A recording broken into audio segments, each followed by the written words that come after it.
প্রিয় শিক্ষার্থীরা, নিশ্চয়ই ভালো আছো। আমিও ভালো আছি। ঐতিহ্যবাহী শেখ দি আব্দুল্লাহ মোল্লা স্কুল অ্যান্ড কলেজে অনলাইন ক্লাসের পক্ষ থেকে তোমাদের সুস্বাগত। তো আজকে আমি তোমাদের দেখো নবম শ্রেণীর অর্থনীতি বিষয়ে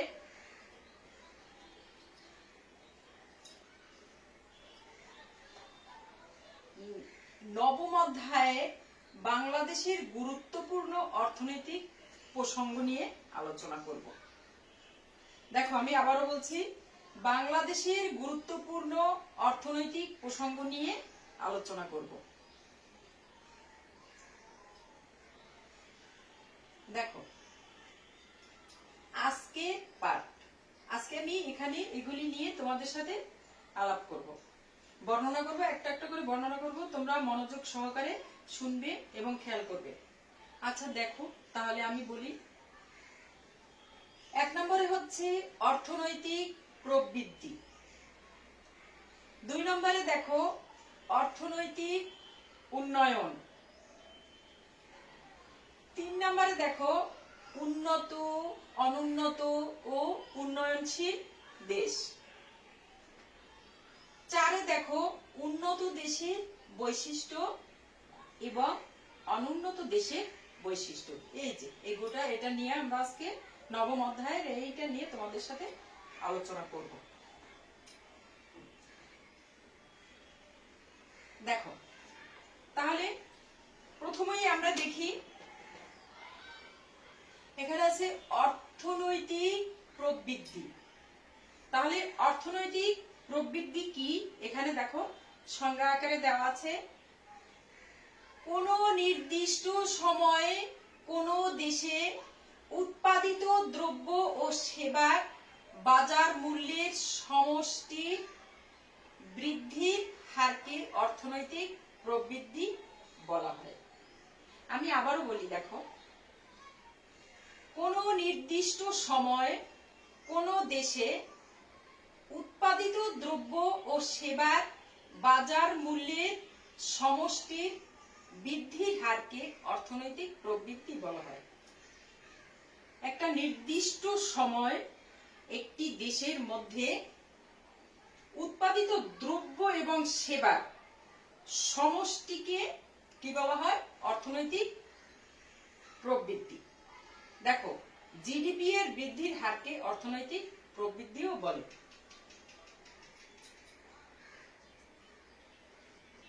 এবার দেখো GDP, gross domestic product. GDP এর পূর্ণ অর্থ গ্রস ডোমেস্টিক প্রোডাক্ট।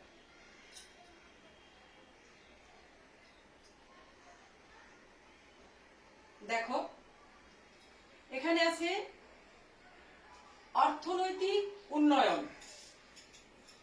তো অর্থনৈতিক উন্নয়ন কি? দেখো, অর্থনৈতিক উন্নয়ন বলতে এমন একটি চলমান গতিধারাকে বোঝায় যা কতকগুলো শক্তির সংযোগ, যার ফলে জনগণের মাথাপিছু আয় ক্রমশ বৃদ্ধি পায়। তো অর্থনৈতিক উন্নয়নটা কি? অর্থনৈতিক উন্নয়ন হচ্ছে এমন একটি চলমান গতিধারাকে বোঝায় যা কতগুলি শক্তির সংযোগ, যার ফলে জনগণের মাথাপিছু আয় ক্রমশ বৃদ্ধি পাবে, এবং শক্তির সংযোগে মাথাপিছু আয় ক্রমশ বৃদ্ধি পাবে। এরপরে অর্থনৈতিক উন্নয়ন ঘটবে। শক্তিসমূহ, তাহলে কোন শক্তিসমূহ? দেখো, 1 নম্বরে হচ্ছে উৎপাদন, জাতীয় আয়, ভোগ, বিনিয়োগ। এরপর হচ্ছে দেখো নিয়োগ, জীবনযাত্রার মান। এগুলি মধ্যেই মাথাপিছু আয়। দেখো, আমি আবারও দেখি, এগুলি এই শক্তি সমূহে অর্থনৈতিক উন্নয়ন চলমান গতিধারাকে বোঝায় যা কতগুলি শক্তির সংযোগ, ওগুলির শক্তির সংযোগে জনগণের মাথাপিছু আয় ক্রমশ বৃদ্ধি পাবে।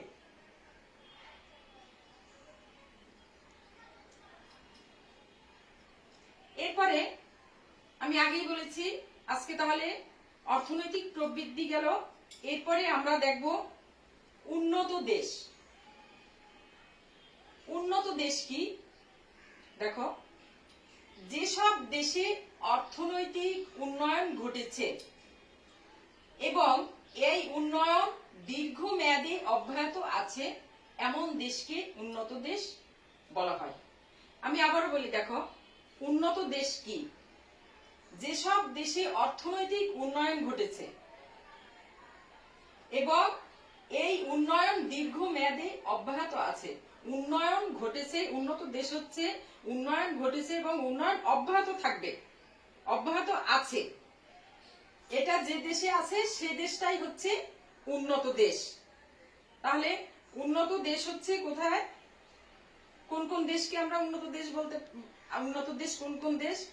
হ্যাঁ, ইংল্যান্ড, তারপরে আমেরিকা, তারপরে চীন, জাপান, এগুলি হচ্ছে উন্নত দেশ। কেমন? আচ্ছা, এরপরে দেখো, এগুলো আমরা উন্নত দেশ সম্পর্কে জানলাম। কেমন? এরপরে দেখো অনুন্নত দেশ কি। হ্যাঁ, অনুন্নত দেশ হচ্ছে, অধ্যাপক রেগনার নার্স বলেছেন, অনুন্নত দেশ হচ্ছে সেই সকল দেশ,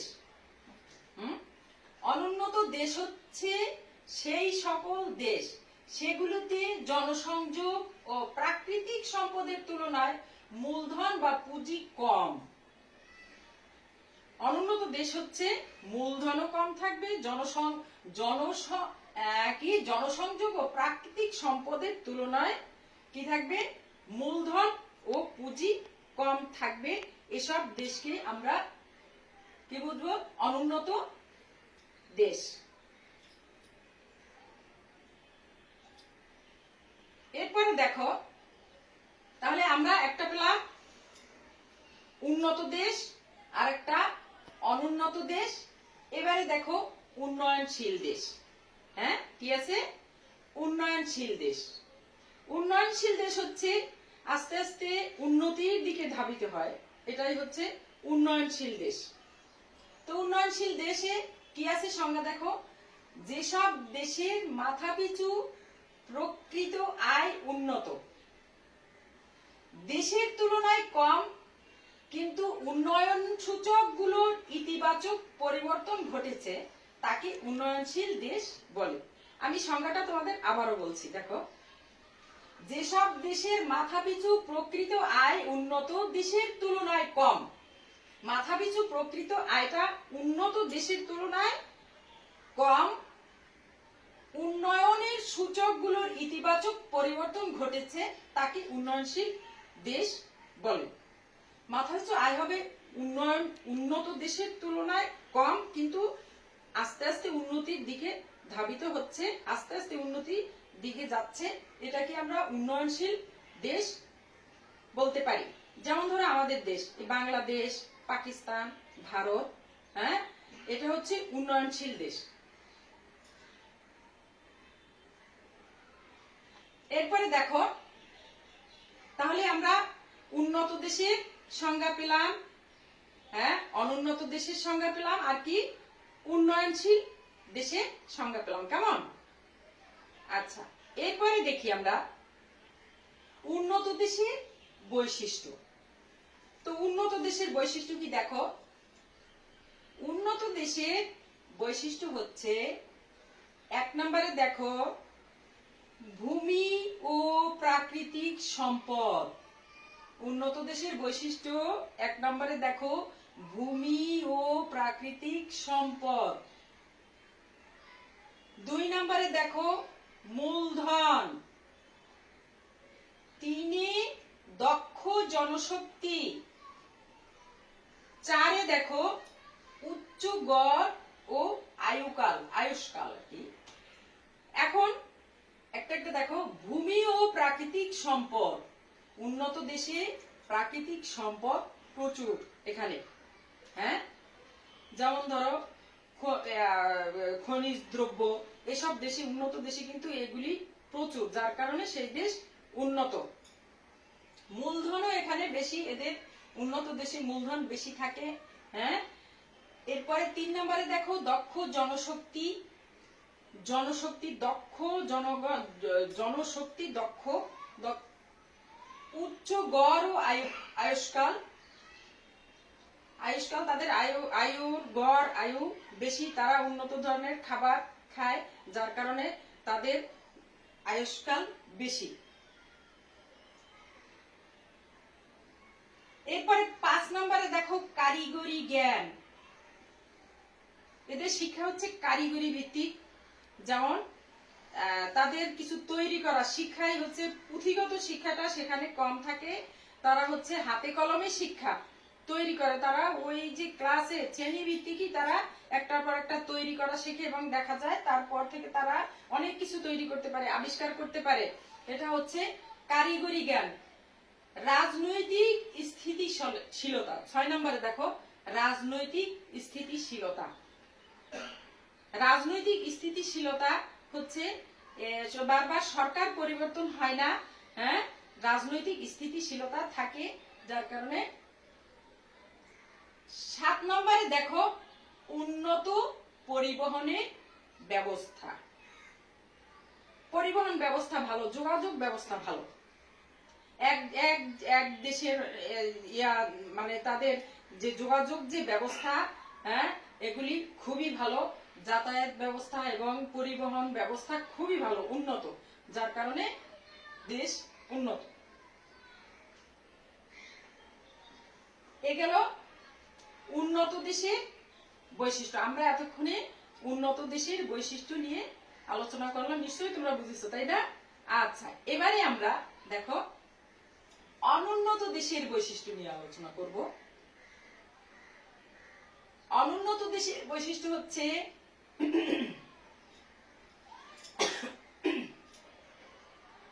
দেখো 1 নম্বরে কম উৎপাদনশীল কৃষিখাত, 2 দেখো কৃষিভিত্তিক অর্থনীতি, 3 নম্বরে বেকারত্ব, 4 নম্বরে কম মাথাপিছু আয়, দারিদ্র্যের দুষ্ট চক্র। এখন দেখো কম উৎপাদনশীল কৃষিখাত, অনুন্নত দেশের বেশিরভাগই কৃষির উপর নির্ভরশীল, হ্যাঁ, কৃষক কৃষিকাজ করে যা আয় উৎপাদন করে এই নিয়ে কৃষিখাত, এখন এই কৃষিখাত কম উৎপাদনশীল কৃষিখাত, এখন কৃষি যে কৃষি উৎপন্ন হবে সেই উৎপাদনশীল সেই মানে কৃষকদের সেই কৃষি উৎপাদনশীল কম, উৎপন্ন কম হয়, যার কারণে সেখান থেকে তেমন কিন্তু উৎপন্ন হয় না, উৎপাদিত হয় না। এরপরে কৃষিভিত্তিক অর্থনীতি, ওই যে কৃষির উপরই নির্ভরশীল অর্থনীতি, কৃষিভিত্তিক। বেকারত্ব, 3 নম্বরে দেখো বেকারত্ব, এটাও অনুন্নত দেশের বৈশিষ্ট্য, বেকারত্ব, বেশিরভাগ জনগণ বেকার, যার কারণে আয় কম, মানে তাদের মাথাপিছু আয় কম এবং আয় কম, যার কারণে। এরপর দেখো 4 নম্বরে দেখো কম মাথাপিছু আয়, 4 নম্বর হচ্ছে মাথাপিছু আয় কম, অনুন্নত দেশের একটা বৈশিষ্ট্য, কম মাথাপিছু আয় কম। দারিদ্র্যের দুষ্ট চক্র, দেখো দারিদ্র্যের দুষ্ট চক্র হচ্ছে আয় কম সঞ্চয় কম, দারিদ্র্যের দুষ্ট চক্র হচ্ছে আয় কম, সঞ্চয় কম, বিনিয়োগ কম, উৎপাদন কম, এ হচ্ছে দারিদ্র্যের দুষ্ট চক্র। আয় কম হলে সঞ্চয় কম, সঞ্চয় কম, বিনিয়োগ কম, মূলধন কম, উৎপাদন কম, দারিদ্র্যের দুষ্ট চক্র। এই দেখো অনুন্নত দেশের বৈশিষ্ট্য। 6 নম্বরে দেখো জনসংখ্যাধিক্য, অনুন্নত দেশের একটা বিশেষ পয়েন্ট হচ্ছে জনসংখ্যাধিক্য, অধিক জনসংখ্যা, তো অধিক জনসংখ্যার জন্য সবকিছু বেশি বেশি লাগবে, হ্যাঁ, খাবার দাবার বেশি লাগবে, বিভিন্ন সবকিছুই অধিক যে দেশে জনসংখ্যা কম সে দেশে তো সবকিছু কম কম লাগবে এবং সবকিছুই, আর এখানে জনসংখ্যা বেশি এবং সবকিছুই বেশি দরকার। ভূমি ও প্রাকৃতিক সম্পদের ব্যবহার। 8 নম্বরে দেখো প্রতিকূল বাণিজ্য শর্ত। বাণিজ্য শর্ত প্রতিকূল, বিদেশে ব্যবসা বাণিজ্য করতে গেলে সেখানেও শর্তের মাধ্যমে করতে হয় যে এ দেশে কম, সবকিছু উৎপাদন কম, যার কারণে ব্যবসা বাণিজ্য এবং বিদেশিদের সাথে ব্যবসা বাণিজ্য করতে গেলে শর্তের মাধ্যমে তাদের সাথে আসতে হয়।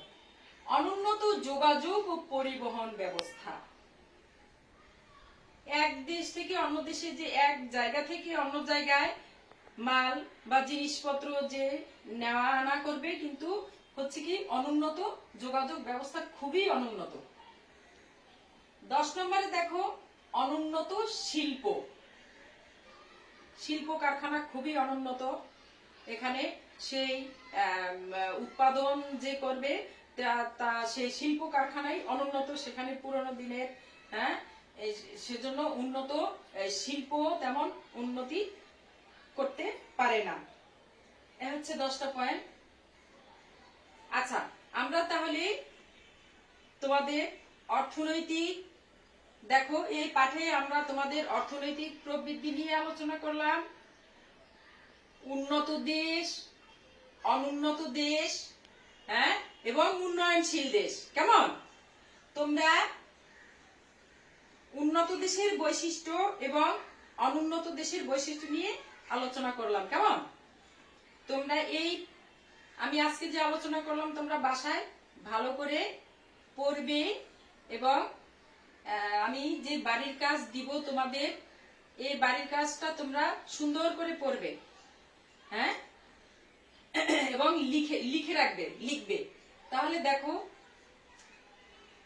বাড়ির কাজ কি, আজকের বাড়ির কাজ। উদ্দীপক দেখো, আমি একবার পড়ে শুনাই তোমাদের। উদ্দীপক: ক দেশ এর অর্থনৈতিক বৈশিষ্ট্য হলো উচ্চ জনশক্তি, উন্নত পরিবহন ব্যবস্থা, মূলধন। অন্যদিকে খ দেশ এর অধিক জনসংখ্যা, দারিদ্র্যের দুষ্টচক্র, অনুন্নত শিল্প এর অন্তর্গত। এখানে উদ্দীপকে 2টা দেশ নিয়ে আছে। দেখো, একটা হচ্ছে ক দেশ, আমি কোনো নাম দিই নাই দেশের, ক দেশ, আর একটা খ দেশ। ক দেশে আছে কি দেখো, ক দেশে এর অর্থনৈতিক বৈশিষ্ট্য হলো উচ্চ জনশক্তি, উন্নত পরিবহন ব্যবস্থা, আর হচ্ছে মূলধন। অন্যদিকে খ দেশের অধিক জনসংখ্যা, দারিদ্র্যের দুষ্টচক্র, যে তোমাদেরকে আমি বুঝাইছি, অনুন্নত শিল্পের অন্তর্গত। এ হচ্ছে উদ্দীপক। এখন দেখো প্রশ্ন দেওয়া আছে, জ্ঞান, অনুধাবন, প্রয়োগ, উচ্চতর দক্ষতা। 4টা প্রশ্ন দেওয়া আছে। দেখো, কয় আছে অর্থনৈতিক প্রবৃত্তি বলতে কি বুঝো? প্রথমেই যে তোমাদেরকে বুঝাইছি ওটাই, অর্থনৈতিক প্রবৃদ্ধি বলতে কি বুঝো। খ হচ্ছে দেখো, উন্নয়নশীল দেশের অর্থনৈতিক প্রকৃতি সম্পর্কে বুঝিয়ে লিখো। উন্নয়নশীল দেশের অর্থনৈতিক প্রকৃতি সম্পর্কে বুঝিয়ে লিখো। গ হচ্ছে দেখো, উদ্দীপকের খ দেশের অর্থনীতির প্রকৃতি অনুযায়ী কোন ধরনের দেশ বলা যায়? খ দেশের, এই যে দেখো খ দেশের অধিক জনসংখ্যা, দারিদ্র্যের দুষ্টচক্র, অনুন্নত শিল্প এর অন্তর্গত। তাহলে উদ্দীপকে খ দেশের অর্থনীতির প্রকৃতি অনুযায়ী কোন ধরনের দেশ বলা যায়? বৈশিষ্ট্য তুলে ধরো। কোন ধরনের দেশ বলা যায়? এটা অধিক জনসংখ্যা, দারিদ্র্যের দুষ্টচক্র, অনুন্নত শিল্প, অনুন্নত দেশ, তাই না? এর বৈশিষ্ট্য লিখবা। এরপরে দেখো ঘ নম্বরে উদ্দীপকে, এটা উদ্দীপকে ক ও খ দেশের অর্থনৈতিক প্রকৃতির পার্থক্য বিশ্লেষণ করো। এই ক দেশের অর্থনীতি প্লাস খ দেশের অর্থনীতি, এই দুইটার পার্থক্য বিশ্লেষণ করবা। বুঝছো? তো তোমরা তো সৃজনশীল প্রশ্ন লিখতেই পারো। ক, খ, গ, ঘ এই 4টা প্রশ্নের উত্তর তোমরা লিখবে এবং করবে। আর আমি তো আগেই তোমাদেরকে বলেছি, প্রত্যেক দিন আমি যেদিন তোমাদের ক্লাস, বাড়ির কাজ তোমাদের দিচ্ছি, বিগত ক্লাসেও তোমাদেরকে বাড়ির কাজ দেওয়া হয়েছে, তাই না? অবশ্যই তোমরা করেছো, কেমন? এবং আজকে এটাও করবে এবং ভালো করে পড়বে, এবং পরবর্তীতে যখন আমি স্কুলে আমরা ক্লাস হবে তখন কিন্তু আমাকে দেখাতে হবে। হ্যাঁ, ভালো করে তোমরা পড়বে। আর হচ্ছে তোমরা ভালোভাবে বাসায় থাকবে, স্বাস্থ্যবিধি মেনে চলবে। আজ আর নয়, তোমরা ভালো থাকো, সুস্থ থাকো। ধন্যবাদ।